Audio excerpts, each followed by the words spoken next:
G'day. This is not, no, it's not a shop talk, Megan. It's a viewer comment thingamajig. Okay. Okay. I got a comment from a young man a couple of weeks ago and I promised him an answer, which I'm going to get to at the end of this video because we got to go wandering around to get the answer. And it's about how I store my lumber. So I will get to that at the end, Martin, I promise you. But I figured that at the same time I should really talk a little bit about some viewer comments. And I love the comments. They're always interesting. They're always instructive. And they're food for thought. Because the interesting thing is, when someone makes a comment, it makes you realize that there's more to the story than the viewer sees from watching me for 5 minutes or whatever it happens to be. Different people, I suppose, with a lot more videos and a lot more subscribers, their subscribers, if they've been watching long enough, probably know enough of their story to know what's going on. But it's interesting. I love seeing in the comments some of the conclusions that viewers draw just based on what they see on the videos for like 5 minutes, and they don't really, like I said, they don't really get to see the whole picture. And I've got a number of these things here. It's funny. People think automatically that if you have a small shop, you're a beginner. And I'm not a beginner, but I do get a lot of comments. Well, not a lot of comments, but I've had a couple comments, well, you know, you should really go take a course and stuff like that. And that's an excellent idea, and I recommend it to anyone. If I could do that, I would do that. And about 20 years ago when I was... almost 20 years ago when I was living in Delaware and then in New Jersey, I was very close to courses all the time, and you could take those things, and I did take some courses. But here where I live now, I could show you a picture outside the door. You're not going to see anybody for miles. There's nothing around here. But I don't think most people would understand that unless they came and paid a visit to where I live. This is actually my 7th shop. I've had shops. My first shop was exactly the same size, 10 feet by 10 feet, and then it went up to 20 by 20 and stayed that way for that shop, and then the second shop, and the third shop, and the fourth shop. I even had, after that, my 5th shop was 1,100 square feet. And then my shop right before this was back to like 20 by 20 garage size. But I've come down to this size, and that's a choice, and a lot of people probably may not realize why I might make a choice like that, but a lot of it has to do with money and weather.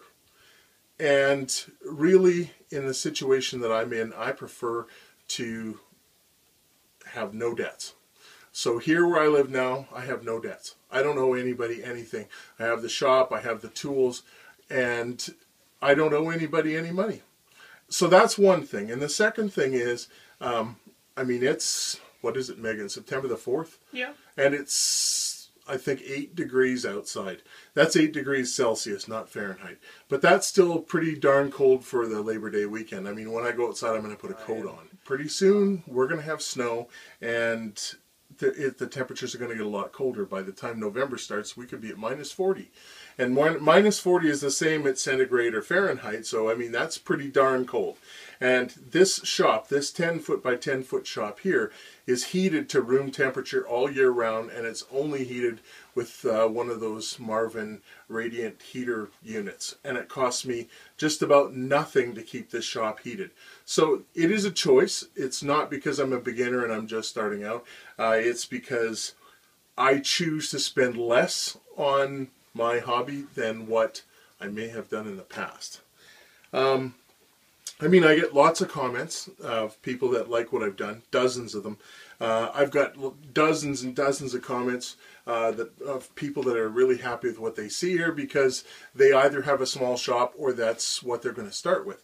So that's great to see, and I kind of like this move to the smaller shop because, I mean, 1,100 square feet, that was, I can tell you from experience, it's way too much shop. I had a number of people comment that it's hard to make large items, but if you keep everything on wheels and around the perimeter and you maximize your open floor area, it's not that bad. I can't make a set of kitchen cabinets in here all at once, but I can pre-cut all the sides and tops and bottoms and all that stuff out in my annex tent, and then I can assemble them and build them one at a time in the shop. So I can build a whole kitchen, I just can't keep the whole kitchen in the shop all at once. And I've had people make the comment, I have a table saw and I can't give it up. Well, I'm not giving up a table saw either. I have a 3-horse uni saw that I have in storage, but I have a smaller 1950s beaver saw that I haven't quite finished refurbishing yet, and it's sitting in the annex tent. So while in the really cold weather it's not of any use to me, I still have that. And there are ways around a table saw if you want to, but I've seen lots of people put a table saw in a shop exactly this size. I've had lots of people ask me, why would you have a shop that small when you don't have to? Well, weather, money. I've even had, and I think it's no offense, please, but I find it very funny, the people that say, oh, great effort, and they make a comment that they feel sorry for the fact that I have a small shop. Please don't feel that way. I don't feel that way. I really like my small shop. Like I said, this is a choice. This isn't something I'm forced to do because I'm in Siberia, although I'm basically in Siberia. Don't laugh, Megan. And then when it comes to comments like, why would you do this to yourself if you don't have to? They kind of veer off in two different directions. I've got the ones that they say, why would you do this to yourself because I'm putting too many tools inside the shop? Well, everybody's different with their tools. There's certain basic tools that I believe that you need to have, but I don't know. I got lots of empty space in here. Yeah, I don't think I have too many tools in here. And then I've got people that make the comment that I'm basically limiting myself because I'm limiting my creativity by being in a small shop. And I would have to disagree with that one because I think being in a small shop, you have to be a lot more creative. So, I mean, I get a lot of different comments, and I appreciate every single one of them. And I get a kick out of the fact that people are even care enough to send me a comment, and I really appreciate all the people that like what I'm doing and are subscribing and liking the videos. One comment that's more specific that I'd like to address is my shop heated all the time? The answer is yes. I have one of these Marvin dual element heaters that is connected to temperature control, and this heater is on all the time. I'm surprised nobody's asked about this. Can you see that, Megan? Yeah. Nobody's asked about this. Sometimes, well, not sometimes, but when it's really cold out and the heater runs a lot, I shut the heater off so that it doesn't compete with power with my bandsaw, which is a big bandsaw. And so as long as the heat's on, this is like this. And then I've got another one behind it that says the heat is off, and I hang that off the door where I can't leave the place without seeing that the heater is off sign is showing, and that way I can turn the heater back on so I don't freeze everything up in here by forgetting to leave the heater off. And I have done that.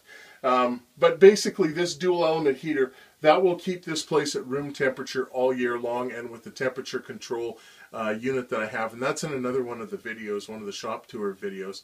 That temperature control unit will allow this to operate when it needs to, and it's off when it doesn't need to operate, and that way I don't even have to think about it. I can walk in here all year long. It's 20 degrees in here. I had another gentleman that asked about sharpening jigs and things like that, and was wondering what effect that bluing has on chisels, and I have an opinion on that. A lot of other people have an opinion on that, and I hope he sees this, although I can't remember. I don't think I figured out whether or not he got my email from YouTube or from my webpage.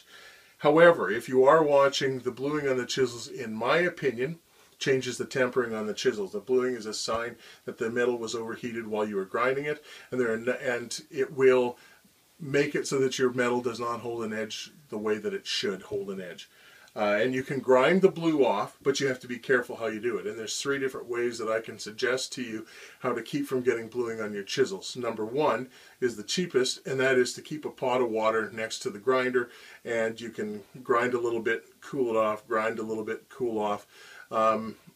And to add to that, if you wanted to spend like $30, $40, you can use one of those white aluminum oxide stones from Norton, and that will reduce the amount of heat that's generated. That's the low-cost version. The middle-cost version would be to invest in another grinder that turns more slowly. You can get regular grinders that turn at about 1750 RPM as opposed to the 3000 some odd RPM grinders that people normally buy, are the ones that are usually the least expensive. And if you want, you can go that route. That's a little bit more money, but I wouldn't do that without buying the white stone. The white stone would be the first thing that I would do, and then I would make sure that I still use the water bath method. And I did that for years and it works fine. And then you can hone it on the stone with a honing guide. It works great. The most expensive option is to get a Tormek or other wet grinder. I've let mine go dry, so it's looking a little ragged. I haven't been in here for about 3 weeks. I strongly recommend the Tormek grinder. It is expensive. The jigs are worth the while. It's a little slower. I know Lee Nielsen was cautious about me grinding their plain blades with it because they thought that they would lose temper, but it won't. It grinds too slowly. The stone is too wet, and you'll never get a blue edge on something like this. Never, ever. That's my opinion on the bluing of chisels. Some people say, oh, a little bluing doesn't hurt. It's best to learn how to do it without turning your chisels blue at all. And finally, sorry, my Mongolian hat's getting a little bit itchy. And finally, I'm going to talk a little bit about how I store wood for Martin in Holland, and then I'll bid you good day. Okay, in a 10-foot by 10-foot wood shop like this, especially one with a really low ceiling, I don't have the wall space or the ceiling height to store a whole bunch of wood, which is really unfortunate. And what makes it worse is when I make a real mess out of my storage like this. Basically my storage is just, it's two supports tied to a back piece, and the shelf itself is actually the first board. And I've got a couple of boards in here that I need, but really the purpose of this particular lumber rack is to hold enough wood for the next project while it acclimatizes or while it's being used for the next project. And right now, as you can see, it's full of junk from other projects, and some of this junk has just been sitting up here for months and months, while some of it's been up here for a lot longer than that, because I just don't clear this off. And I've got a couple of bigger projects coming up, and I need to clear all this out so that I can put the wood that I need for those projects up here so it'll be acclimatized to the shop. And that means that I'm going to have to find something to do with all this crap that I've got up here, because it's become a real scrap bin. So I have this, which is very poorly utilized at present, and I also have some lumber storage out in the annex tent, so we're going to go out there right now. All right, we're out in the annex tent, and you can see out here I store quite a bit of plywood. This is all supposed to be cabinet grade birch, but that's a laugh. I've got a little bit of framing lumber, but I got quite a bit of solid hardwood out here, and I've got some plywood and a few scraps. Underneath my multifunction cutting table, I have a bunch of stuff too. Like I've got some of these pre-glued up shelf boards and some mahogany and some scrap parts. It's actually more scrap under here, I think, than anything else. I also have other places on the property that I store lumber. Because I have a bit of land and it's an old farm, so I have some old outbuildings. I've got this old granary here, and inside this I store plywood. Although not as much as I used to, because I have the rolling lumber cart in the annex tent. And next door I have this barn here, and in it I store things like 1x4s and 1x6s and dimensional lumber, but all the good lumber sitting in the rolling cart in the annex tent. And then it gets moved into the workshop and used up, and then I go buy more. But I do have a number of places I can store lumber, and if I didn't have a number of places that I could store lumber, if you have a high enough ceiling space, I would hide it up as high as you can. Unfortunately, in my micro shop, I have no ceiling height whatsoever. So, Martin, I hope that helps you out, and I hope that you can find a way to maybe make a storage unit or something so that you and your parents can come to an amicable agreement as to how you're going to store the lumber in your new wood shop. So thank you very much for watching, and keep your stick on the ice.